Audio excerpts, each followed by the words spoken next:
Sí, es la razón por la cual ocurren estos eventos sísmicos, los eventos de los terremotos y eventualmente también asociados a las erupciones volcánicas, es justamente por el calor que existe dentro de la Tierra que está tratando de ser liberado.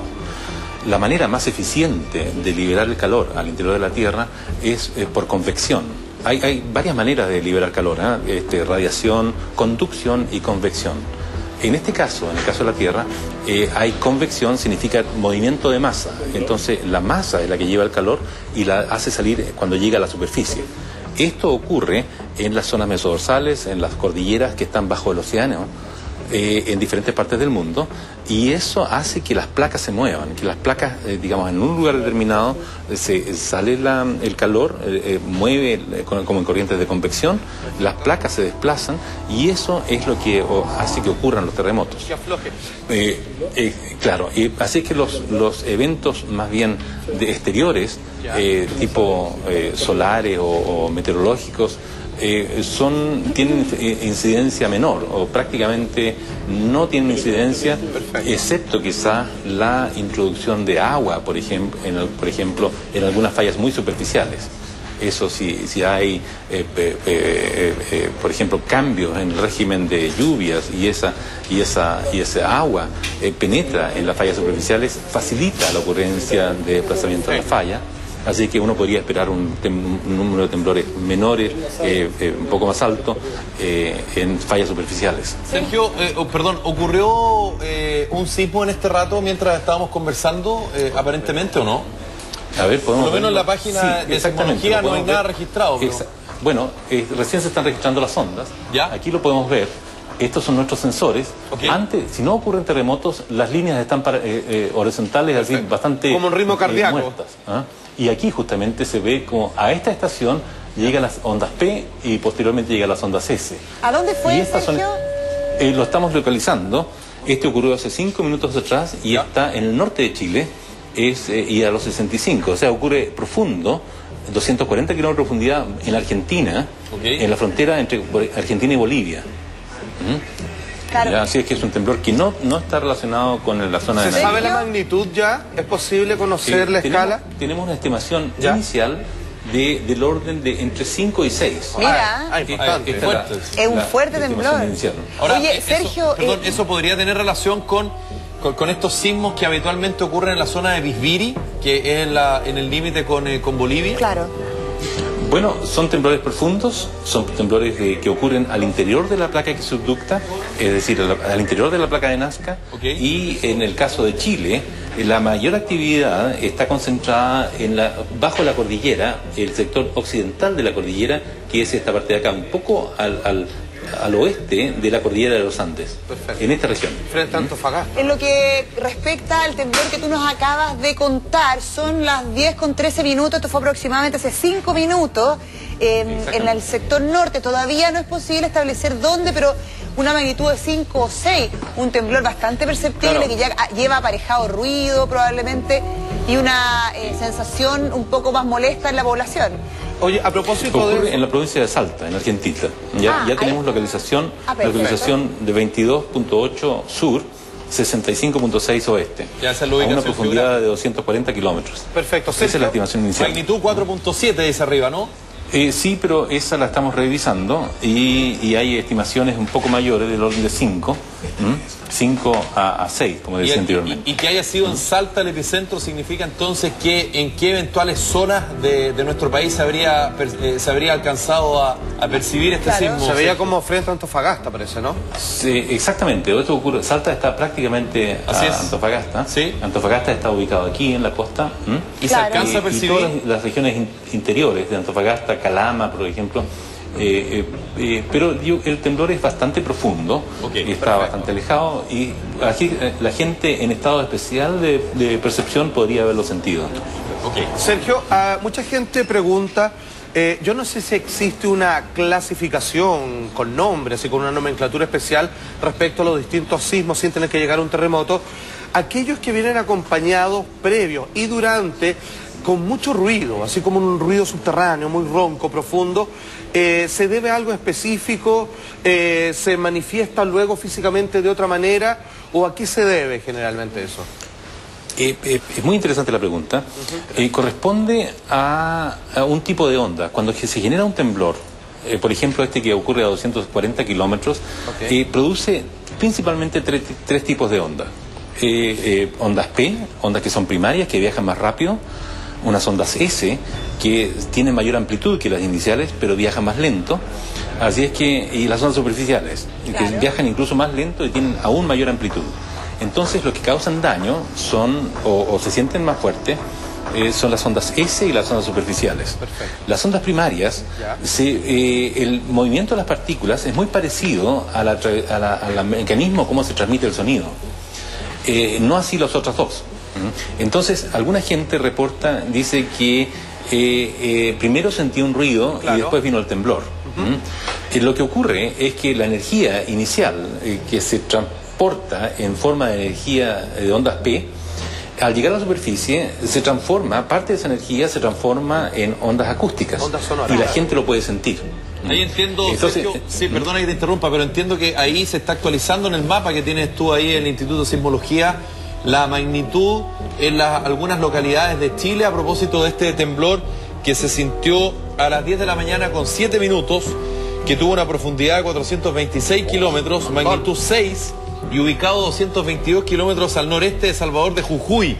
Eso entiendo que es la información oficial. Yo estoy viendo la página de ustedes. ¿A quiénes les pegó más fuerte eso? Tú ya tienes la magnitud de este sismo de 6.0 en Argentina y que se sintió en territorio nacional, ¿o no?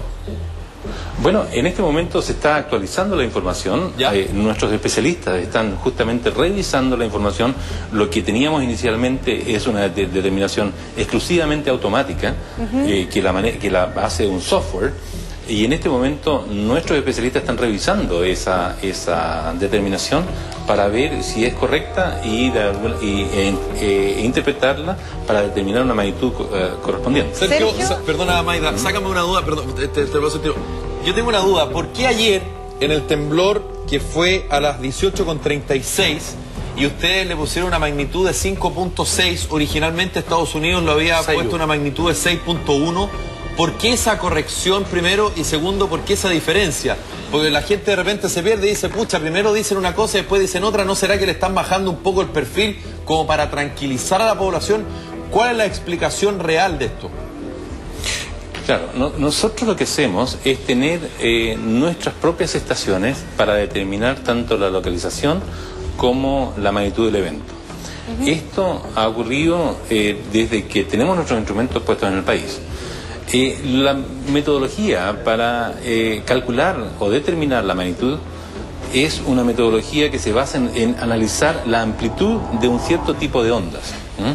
¿Ya? Eso ocurre, por ejemplo, en este caso las ondas están un poco saturadas, digamos, ¿no es cierto? Entonces tenemos que ir a nuestros otros registros y de ahí podemos saber cuál es la amplitud y corrigiéndola por la distancia. Corrigiéndola por la distancia podemos determinar entonces cuál es la magnitud del evento. Nosotros utilizamos nuestras estaciones locales. Estados Unidos y otros centros utilizan estaciones mundiales. La idea es que nosotros podamos salir con una información lo más temprano posible, con una idea del tamaño del temblor, para justamente que el Servicio Hidrográfico y Oceanográfico de la Armada pueda tener la información suficiente para tomar los protocolos y las decisiones adecuadas respecto a la posible ocurrencia de tsunamis. Sí, Sergio, he escuchado en entrevistas a ti mismo decir que, y a otros colegas tuyos, de que el instrumental disponible en Chile quizás no es el más óptimo o no es lo más moderno que está utilizando en otras partes. Tal vez que falta inversión para poder equiparse mejor, que hay otros países que tienen tecnología en virtud de sus propias historia. Sin embargo, Chile, que tiene mucho historial sísmico, debería tener mucho mayor equipamiento. ¿Qué sucede al respecto? ¿No es una prioridad? ¿Se le da poca importancia a los movimientos? ¿Cuál es tu visión con respecto a eso? La visión es que la Universidad de Chile por mucho tiempo ha mantenido una red sismológica a lo largo del tiempo, con esfuerzos principalmente académicos, colaboraciones académicas con otras instituciones de otros países, de otras partes del mundo. Esas instalaciones nos han permitido entregar este tipo de información que entregamos ahora, por ejemplo. Sí. El año pasado hicimos una inversión bastante fuerte en colaboración con la institución americana. Así es que tenemos un instrumental ya un poco más del orden de 50 estaciones distribuidas a lo largo de todo el país. Sergio, disculpe. Y en este momento hemos hecho una inversión importantísima con fondos que fueron entregados por el gobierno a la Universidad de Chile, que estamos discutiendo con ONEMI en este momento, cómo hacemos para instalarlos y de qué manera los operamos y los mantenemos en el futuro.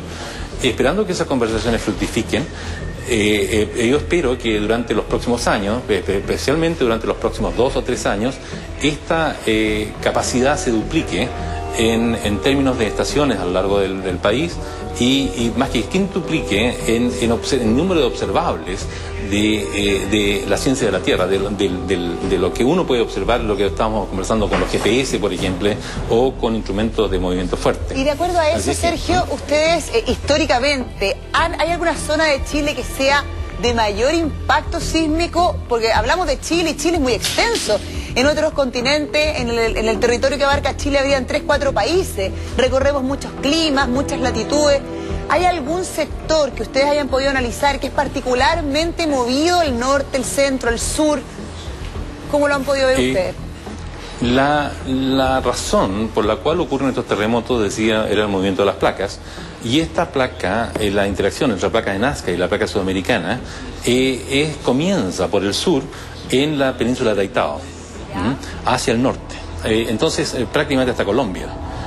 La misma región del Pacífico oriental, en este caso, o Sudamérica occidental, es la que está sometida prácticamente a los mismos tipos de temblores y terremotos que han ocurrido en el pasado. En el caso de Chile, desde la península de Taitao hacia el sur, es la península antártica, perdón, es la placa antártica la que penetra bajo la placa sudamericana, pero lo hace a una razón, a una tasa de aproximadamente 1/3 de lo que lo hace la placa de Nazca bajo la placa sudamericana. Así es que es mucho menor, se mueve menos, claro. Por eso hay registro menor de sismos en esa región. Perfecto. Sin embargo, cuando uno llega a la zona del canal, el estrecho de Magallanes, el mismo estrecho de Magallanes en gran parte es producido por una falla. Y esa falla ha tenido sismos de importancia en los años 1879 y 1949. Y esa es una falla de tipo transcurrente, como la que ocurre en California, en la falla de San Andrés. Perfecto. Sergio, una pregunta que tiene relación con que tú ya nos explicaste el emplazamiento que hicieron junto con la ONEMI para invertir en instrumentos mejores, más modernos, de tecnología de punta, para la medición de sismos. Mi pregunta es, ¿crees tú que vale la pena estas instalaciones que existen en varias ciudades en Japón, que esto es ya para la población, que suena una alarma muy fuerte segundos antes de que venga un sismo, o como fue en el caso del último terremoto de ellos, para que la gente pueda, por último, levantarse, salir, ya sea cuando nos ataca un terremoto en la noche o cuando estamos en horas de oficina, por ejemplo? ¿No se ha pensado en invertir en eso, para decir un aviso directo a la gente para que pueda levantarse e ir al lugar más seguro donde quiera que se encuentre? Estamos totalmente de acuerdo. Yo creo que esa es la segunda etapa. En este momento estamos construyendo una red troncal que permita establecer cuál es la sismicidad, dónde ocurren los terremotos importantes, cuáles son las zonas que están más expuestas, en fin. Eso lo conocemos medianamente, y esta nueva red nos va a ayudar muchísimo a responder más rápidamente, con mayor número de instrumentos instalados especialmente a lo largo de la costa y en el fondo oceánico, cosa que no estamos haciendo en este momento. Vamos a tener la posibilidad de poder aprovechar justamente ese fenómeno de que las ondas P, las ondas primarias, viajan más rápido. Entonces esas van a poder ser determinadas o detectadas y determinar los temblores que ocurran con mayor anticipación. Sergio, ¿y eso cuándo debiera ocurrir? Esa segunda etapa, claro. ¿Cuándo? Esa segunda etapa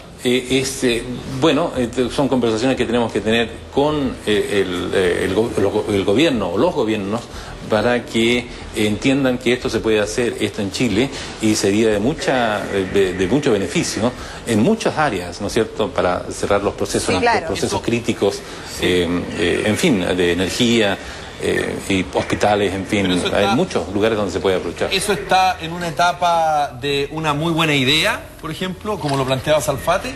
¿O ya se ha ido avanzando respecto, por ejemplo, no sé, que se discuta por estos días en la ley de presupuesto? No tengo idea, por eso me pierdo un poco en qué está esto. ¿Cuál es el tiempo y la temperatura que tiene algo tan importante para la población?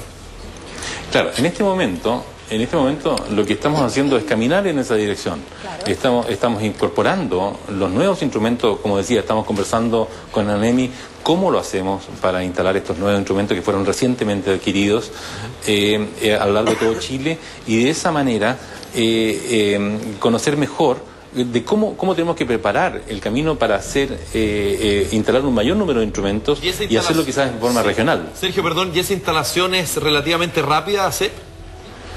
Los instrumentos que hemos adquirido son instrumentos de última tecnología, muy modernos, y requieren de ambientes muy especiales donde instalarlos, cosa que no tengan un ruido cultural, sino que escuchen a la tierra. Claro. Y eso no es fácil de ubicarlos. Hay que explorar muchos sitios para decidir cuáles son los mejores. Estamos hablando de preparación y tú muy bien nos estás explicando de qué manera en la parte técnica nos podemos preparar y nos estamos equipando a la velocidad que Chile puede, digamos. Sin embargo, hay una preparación que tiene que ver con nuestros niños, con la población civil, con la educación cívica con respecto a este tipo de movimientos. Y aquí en el programa hemos hablado mucho de lo que sucede, por ejemplo, en países como en Cuba, en todos los sectores caribeños donde se ven afectados por los huracanes.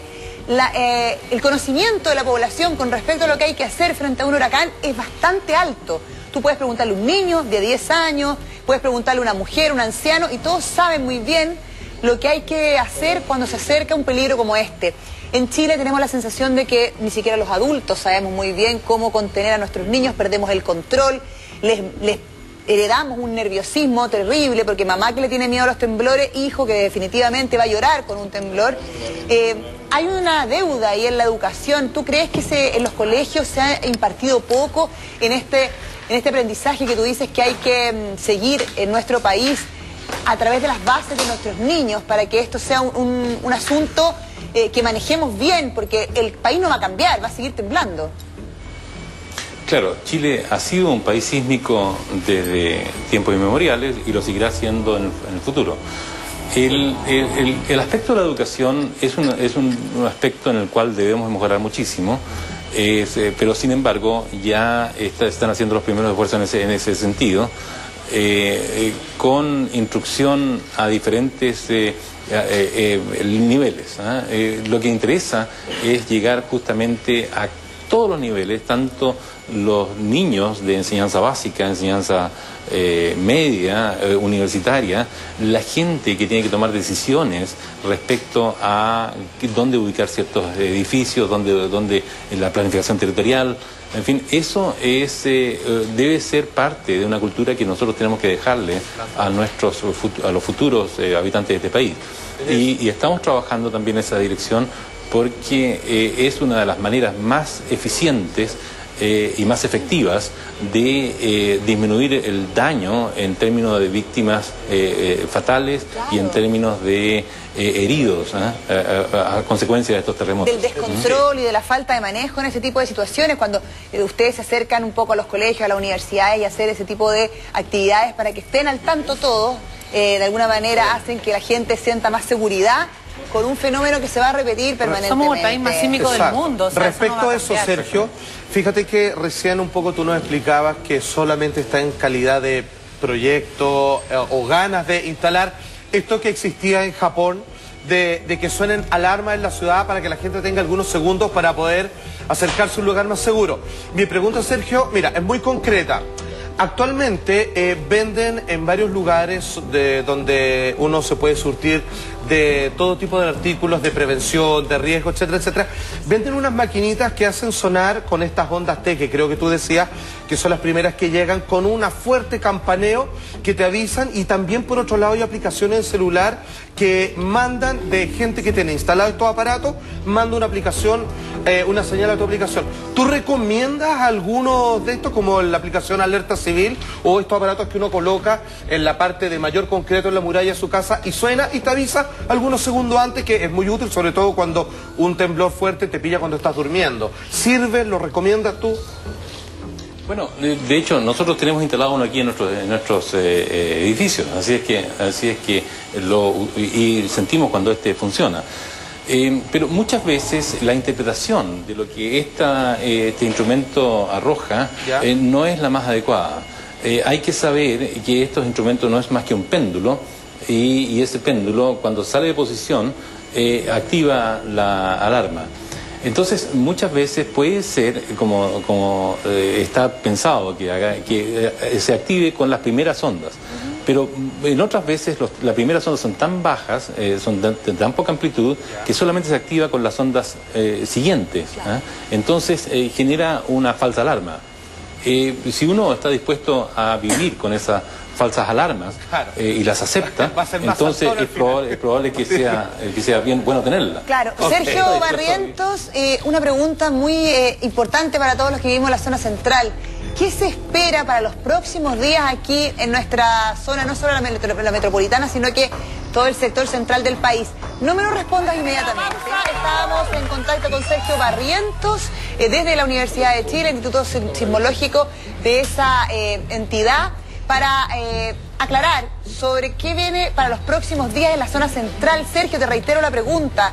¿Viene cómo el panorama para los próximos 3-4 días, el fin de semana, durante el cual vamos a estar expuestos a los mismos movimientos que los días previos a esto? Bueno, la ciencia todavía no permite la predicción de terremotos, de predicción de temblores. No tenemos una metodología desarrollada que se pueda aplicar en todos los ambientes, en todas las áreas, en todas las regiones, para poder predecir la ocurrencia de terremotos. ¿Y debiera seguir temblando en Navidad, Sergio? Lo que podemos hablar es de los escenarios más probables. ¿Ya? Y de acuerdo a la sismicidad que se ha registrado en el pasado, especialmente los últimos 2 días, yo esperaría que hubiesen algunas réplicas continuas, digamos, en las próximas horas, en los próximos días, y quizás algunas de ellas sean perceptibles por la población. Sergio, ese es el escenario más probable, pero no podemos descartar ninguna otra situación. Al analizar un poco la historia sísmica de nuestro país, uno puede tomar algunos antecedentes de que se han dado situaciones similares que podrían tener que ver con esta seguidilla de sismos como la que se están viviendo en esa región del país. Uno analiza la historia de Chile cuando se producen este tipo de enjambres, uno analiza lo que ha pasado anteriormente con el escenario actual como para tomar algunas conclusiones. Bueno, eso es justamente lo que hacemos, es ver si estas situaciones han ocurrido en el pasado. Y justamente por eso mencionaba que esta situación que está sucediendo en Navidad en este momento ha ocurrido anteriormente, por ejemplo, frente a las costas de Copiapó, en los años 70, ha habido esta sismicidad con eventos de magnitud del orden de 5 a 6, sin que haya destacado alguno especial por su magnitud, sino que unos 4 de la misma magnitud, y posteriormente esa sismicidad decayó y hasta ahora no ha dejado sentirse grandes terremotos.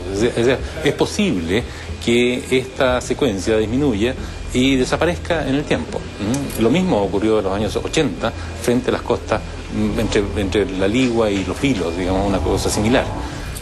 Ojalá así sea para la tranquilidad de la gente. Sergio Barrientos, director del Instituto de Sismología de la Universidad de Chile, muchas gracias, Sergio, por haber conversado esta mañana con nosotros y aclarar tantas dudas que hay, y por supuesto intentar tranquilizar en la medida que se pueda a los habitantes de Navidad en la región de O'Higgins y sus alrededores a propósito de este verdadero enjambre sísmico que se ha producido en los últimos días, Sergio. Así que muchísimas gracias por esta conversación. Muchas gracias, maestro. Pues nada. Chau, chau. Suerte. Oye, llegamos a ver uno en vivo. Aclaramos hartos puntos. Yo creo que avanzamos harto respecto a lo que los expertos, académicamente hablando en esta materia, digamos, tienen algo que decir.